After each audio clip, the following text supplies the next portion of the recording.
A bit of a victory dance after crossing the black taped line for those movement points in autonomous.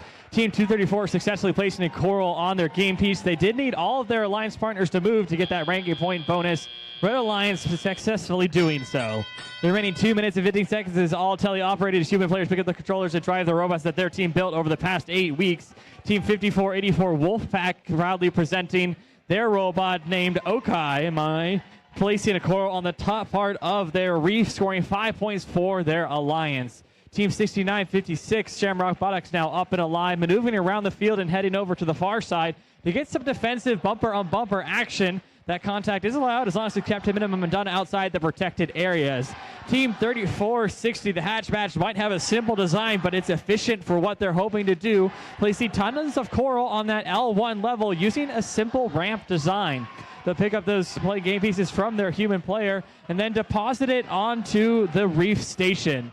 Team 234 Cyber Blue now doing the same for the top part of their reef. Teams starting to think about the removal of algae to prevent additional gameplay scoring opportunities for their teammates.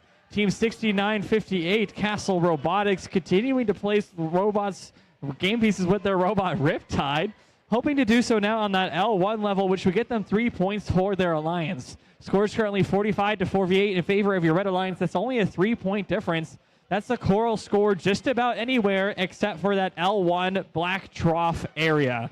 234 continuing to score and get additional points for their alliance. Neither team pursuing that algae, just seeing it as a hindrance to scoring more coral on their coral stations.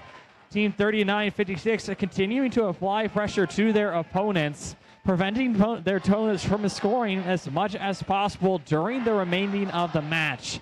We're slowly eking our way towards the end game, but we won't see any robots making moves until we hear that sonar sound. Team 234 getting prepped for that. They do need to remain on the ground until we hear that sonar sound.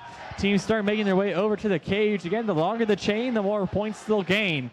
Teams need to get elevated off the ground, but they can get points for simply parking in those taped areas, just like Team 71 Hammond and 8430 are doing at this moment. Just a few seconds remaining, and that's all time we had for qualification match 67. Stick tight for those scores here at the Finn District Kokomo event presented by Andy Mark.